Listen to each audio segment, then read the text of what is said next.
20 tahun aku hidup tanpa kasih sayang orang tua. Sejak bayi, aku dibuang ke desa, tinggal bersama nenek yang sudah renta, rumahnya kecil, berdinding kayu lapuk. Sebelum kisah ini dimulai, jangan lupa like, subscribe akun ini dan aktifkan notifikasinya. Karena kisah ini akan membuka sisi gelap yang mungkin juga sedang kamu alami. Saat hujan, air menetes dari atap. Aku sering tidur dengan perut kosong, selimut tipis membungkus tubuhku. Tak pernah ada kabar dari ayah, tak pernah ada ucapan selamat ulang tahun, apalagi pelukan. Dan kini, tiba-tiba dia memanggilku pulang. Kupikir, mungkin dia sudah menyesal. Mungkin ingin menebus kesalahannya. Ternyata, aku salah besar. Kirana terlalu berharga untuk dikorbankan. Jadi kamu yang menggantikannya, ucap ayah, duduk di kursi kepala meja makan, menatapku tanpa rasa bersalah. Aku terdiam. Ganti? Maksud ayah? Perjodohan. Minggu depan kamu bertunangan dengan Rehan Aditya. Aku menatapnya tajam. Aku bukan barang dagangan. Tapi ayah hanya tersenyum sinis. Dan di kepalaku, terngiang kabar yang kudengar dari pelayan. Rehan, pria kaya berpengaruh itu, pernah membuat tunangannya masuk rumah sakit. Malam itu aku duduk di tepi ranjang, memandangi langit-langit kamar yang asing.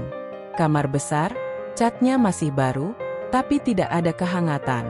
Bahkan aromanya pun, bukan aroma rumah. Kenangan masa kecil menyeruak. Hari-hari di desa yang sepi.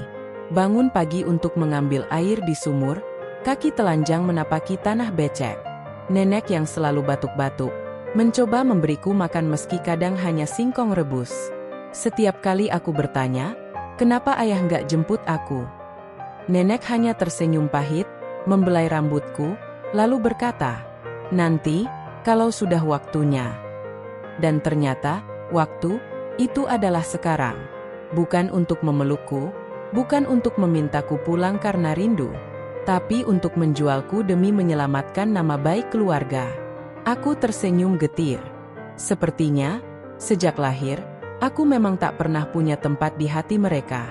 Siang itu aku membuka laptop, mengetik nama, Rehan Aditya, di kolom pencarian. Ratusan foto muncul. Pria berjas hitam, wajah tampan, tatapan dingin. Dia sering terlihat di acara-acara mewah, berfoto dengan tokoh penting. Komentar orang-orang pun beragam. Ada yang memujinya, bijak, sukses, dan rendah hati. Tapi ada juga yang memberi peringatan samar, bahwa dia dingin, kejam, bahkan berbahaya. Aku membaca gosip yang membuat napasku tercekat. Rehan Aditya, tunangannya masuk rumah sakit menjelang pernikahan, alasannya dirahasiakan. Bulu kuduku berdiri. Pernikahan ini, bukan hanya soal perjodohan. Ini bisa jadi, penjara yang membunuhku perlahan. Restoran mewah itu sunyi. Lampu gantung kristal berkilauan, pelayan berdiri rapi di sudut ruangan. Aku duduk menunggu, mencoba menenangkan diri. Pintu kaca terbuka. Seorang pria masuk, tegap, wajahnya sama persis seperti di foto. Langkahnya mantap, tatapannya tajam. Syafira, dia menyebut namaku datar, lalu duduk di depanku. Tidak ada senyum, tidak ada basa-basi. Kita akan menikah, katanya langsung. Nada suaranya tenang, tapi dingin. Bahkan dari cara dia memegang gelas, aku bisa merasakan sikapnya yang penuh kendali. Aku menarik napas panjang. Jika pertemuan pertama saja seperti ini, bagaimana hari-hari setelahnya? Kami masih duduk berhadapan. Dia menatapku lama, lalu berkata, kalau kamu menurut, hidupmu akan aman. Tapi kalau melawan, jangan salahkan aku kalau segalanya berubah. Kata-katanya pelan, tapi menancap seperti belati. Aku memalingkan wajah, menatap keluar jendela, mencoba menyembunyikan rasa takut. Di luar, hujan mulai turun. Tetesannya jatuh di kaca, menimbulkan bunyi yang entah kenapa, terdengar seperti hitungan mundur. Hitungan menuju hari di mana aku akan kehilangan kebebasanku. Aku baru sadar, ancamannya bukan sekadar kata. Rehan benar-benar bisa membuat hidupku berbalik ke arah yang tak pernah kuinginkan. Malam itu, aku melewati ruang kerja ayah. Pintunya sedikit terbuka, suara mereka terdengar jelas. Kalau tidak karena keluarga Rehan, kita sudah bangkrut. Suara ayah rendah tapi tegas. Mereka menyelamatkan kita, jadi ini waktunya membalas budi. Aku berdiri kaku di balik pintu. Balas budi, dengan aku sebagai bayarannya? Apa tidak bisa amarah saja? Tanya suara ibuku. Ratih, pelan. Amarah terlalu, bersih, potong ayah cepat.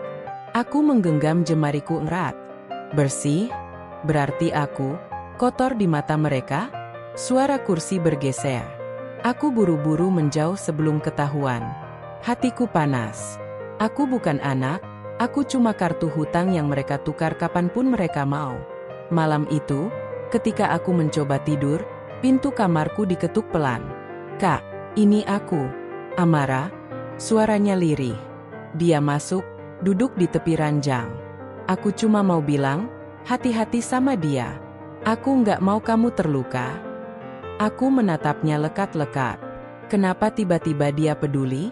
Bukankah selama ini dia menikmati posisinya sebagai putri kesayangan? Maksud kamu, Rehan? Tanyaku. Amara hanya mengangguk. Aku nggak bisa cerita detail, tapi, tolong, jangan percaya semua yang dia katakan. Dia pergi begitu saja, meninggalkanku dengan kepala penuh tanya. Apakah ini peringatan tulus, atau hanya permainan lain? Hari itu datang. Gedung besar dipenuhi bunga putih, tamu-tamu berjas dan gaun indah memenuhi ruangan. Di depan mereka semua, Rehan mengambil tanganku. Jemarinya hangat, tapi genggamannya terlalu erat. Seperti ingin mengukir rasa kepemilikan di kulitku. Cincin berlian melingkar di jariku. Aku menatapnya lama, ini bukan simbol cinta. Ini tanda bahwa aku telah diserahkan, seperti barang. Mulai sekarang, kamu milikku, bisiknya.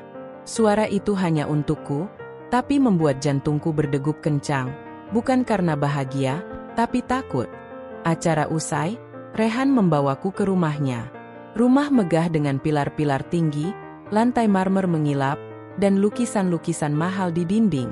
Tapi, suasananya aneh. Tidak ada tawa, tidak ada musik. Hanya suara langkah kami yang bergema. Para pelayan menatapku dengan tatapan yang sulit diartikan. Campuran iba dan ketakutan. Mulai sekarang, ini rumahmu, kata Rehan datar. Tapi entah kenapa, aku merasa seperti baru saja masuk ke penjara yang tak terlihat jerujinya. Malam itu, saat aku menatap sekeliling dari balkon kamar, Rehan masuk. Dia berdiri di ambang pintu, tangan di saku, menatapku lama. Ada satu aturan, katanya akhirnya. Kamu tidak boleh masuk ke sayap kiri rumah ini. Kapanpun. Alasannya, bukan urusanmu. Nada suaranya berat, penuh tekanan. Aku hanya mengangguk, tapi dalam hati, larangan itu justru memantik rasa penasaran yang tak bisa kupadamkan. Aku bertanya-tanya, apa yang disembunyikan di sana? Dan kenapa dia takut aku mengetahuinya? Pagi itu, sinar matahari masuk lewat celah gorden. Aku berjalan menuju pintu kamar untuk mengambil udara segar, dan di sana, tepat di lantai, ada secari kertas terlipat rapi. Tanganku gemetar saat membukanya. Tulisan rapi, tinta hitam, hanya satu kalimat. Tinggalkan rumah ini, sebelum terlambat. Aku menoleh cepat ke lorong, tapi kosong. Siapa yang menaruhnya? Pelayan? Atau orang luar? Kertas itu terasa berat di tanganku. Setiap hurufnya seperti membawa beban rahasia besar yang belum aku mengerti. Tapi satu hal jelas, aku tidak aman di sini. Sore itu, di dapur, aku sengaja membantu Embok Sari memotong sayur. Wanita tua itu sudah seperti bayangan di rumah ini.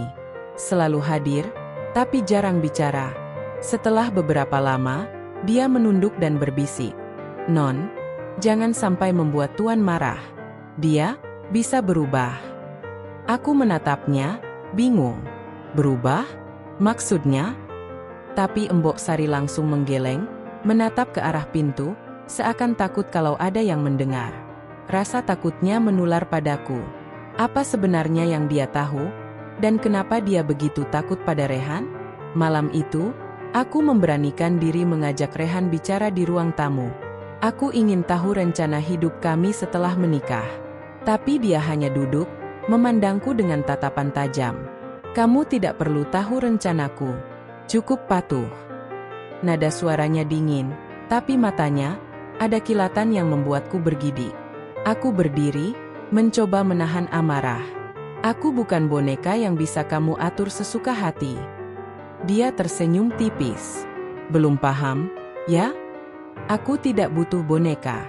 Aku butuh seseorang yang tahu tempatnya. Perkataannya menampar harga diriku. Tapi untuk sekarang, aku hanya bisa diam. Malam-malam di rumah ini sunyi, hanya suara jam dinding yang terdengar. Saat Rehan pergi entah kemana, aku memberanikan diri menjelajahi lorong-lorongnya. Langkahku membawa ke sayap kiri, tempat yang dilarang keras untuk kumasuki. Udara di sini lebih dingin, lampu redup, dan sunyi. Di ujung lorong, ada sebuah pintu kayu tua, terkunci rapat. Tapi yang membuatku berhenti adalah suara dari balik pintu itu. Seperti erangan pelan. Aku mendekat, telingaku menempel di kayu. Tiba-tiba, suara langkah berat terdengar di belakangku. Sedang apa kamu di sini? Suara Rehan. Tanganku ditarik kasar, tubuhku terhuyung. Mata Rehan menatapku dengan amarah yang tak ia sembunyikan. Kamu melanggar aturan pertama, ucapnya dingin. Aku mencoba menjelaskan, tapi dia tak mau mendengar. Aku dibawa kembali ke kamar, pintunya dikunci dari luar. Suara kunci berputar terdengar jelas di telingaku. Sendirian di dalam, aku terduduk di lantai. Sekarang aku yakin, rumah ini menyimpan rahasia kelam. Dan aku, terjebak di tengah-tengahnya. Pagi itu, saat membereskan laci meja rias, aku menemukan sebuah telepon genggam model lama, tersembunyi di bawah tumpukan kain. Layarnya berdebu, tapi baterainya masih ada sedikit daya. Aku menekan tombol, dan ternyata di dalamnya masih tersimpan beberapa nomor. Salah satunya, Nenek. Dengan tangan gemetar, aku menekan panggilan. Nada sambung terdengar, membuat hatiku sedikit lega. Tapi baru 2 dering, sambungan langsung terputus.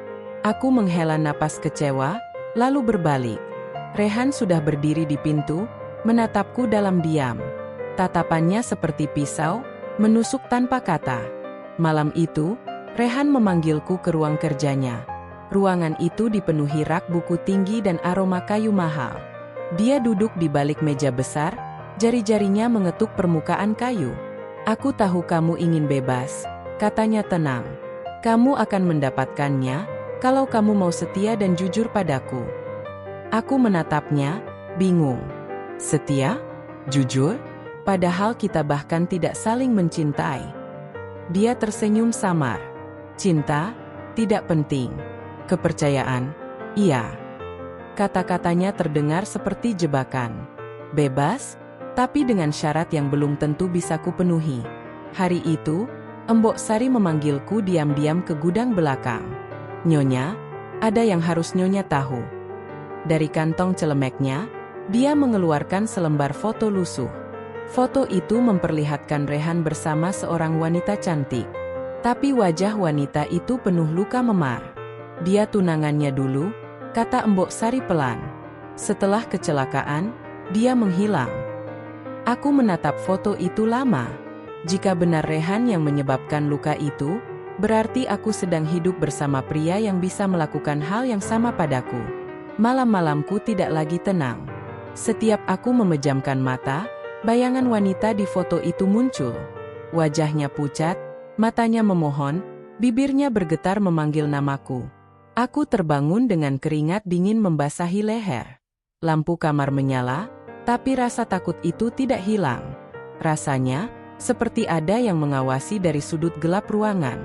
Aku mulai bertanya-tanya, apakah semua ini hanya ketakutanku sendiri, atau peringatan dari sesuatu yang lebih besar?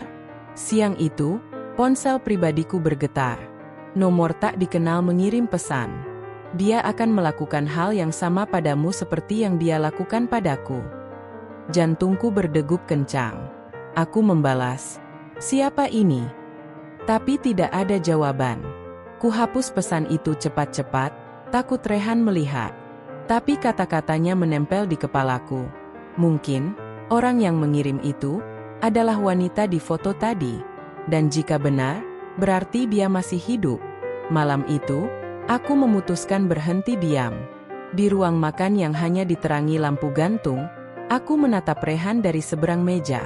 Aku tahu tentang wanita itu, kataku pelan tapi tegas.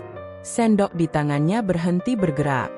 Dia mengangkat wajah, tatapannya menusuk. Apa yang kamu tahu? Suaranya dingin. Cukup untuk membuatku bertanya, apakah aku akan bernasib sama? Rehan tersenyum tipis, senyum yang lebih menyeramkan daripada amarah. Kamu tidak akan mengerti, Syafira. Lalu dia kembali makan, seolah percakapan itu tak pernah ada. Tapi aku tahu, sejak malam itu, dia akan lebih waspada padaku. Beberapa hari kemudian, aku pergi ke pasar sendirian. Udara pagi segar, tapi langkahku terasa berat. Di tengah keramaian, aku merasa diikuti. Aku mempercepat langkah, tapi suara sepatu di belakangku tetap sama. Saat menoleh, kulihat seorang pria berjaket hitam, wajahnya setengah tertutup masker. Dia tidak membeli apapun, hanya membuntutiku. Ketika aku masuk ke toko, dia berdiri di luar, menunggu. Dan saat aku pulang, pria itu menghilang begitu saja. Sesampainya di rumah, Rehan sudah menungguku di teras. Kamu pikir aku nggak tahu kemana kamu pergi? Katanya datar. Aku terdiam. Pria itu pasti suruhannya. Sejak kejadian itu, aku mulai serius memikirkan pelarian. Setiap malam, aku menghitung uang yang berhasil kusisihkan dari belanja harian. Sedikit demi sedikit, kukumpulkan di kotak kecil di bawah kasur. Aku juga mulai mengamati jadwal Rehan. Kapan dia pergi, kapan dia pulang, siapa yang menjemputnya. Aku tahu, kesempatanku akan datang, hanya sekali. Dan kalau gagal, aku mungkin tak akan pernah punya kesempatan lagi. Siang itu, Rehan pergi keluar kota untuk urusan bisnis. Mobil hitamnya melaju keluar gerbang, diikuti 2 mobil pengawal. Aku menunggu setengah jam, memastikan semuanya aman. Dengan langkah cepat, aku keluar dari pintu samping, menyusuri jalan setapak menuju perkampungan. Udara bebas menerpa wajahku, membuat dadaku terasa lega.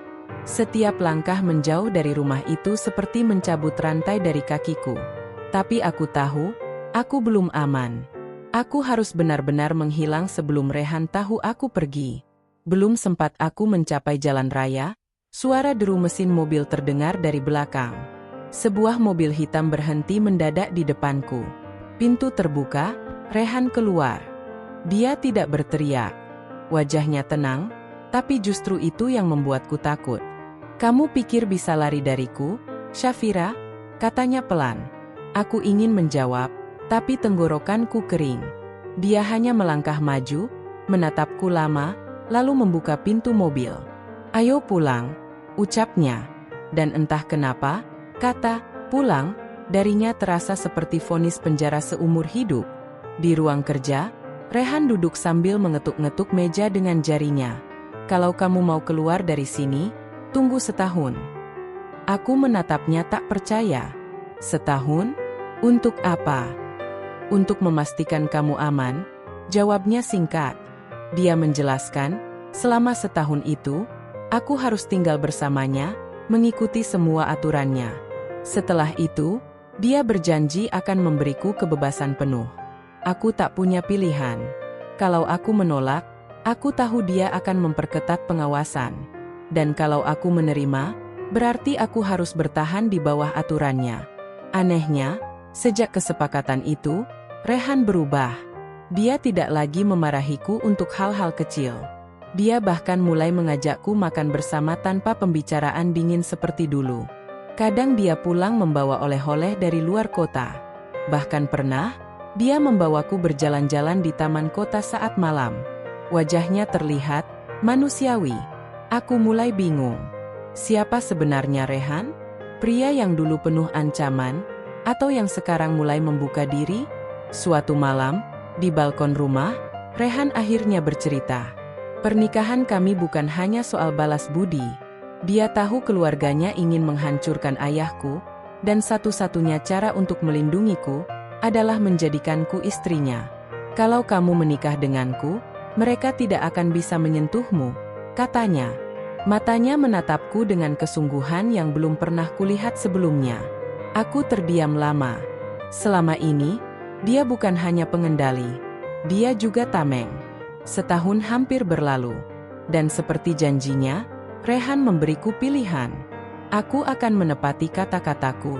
Kalau kamu mau pergi, aku tidak akan menahan.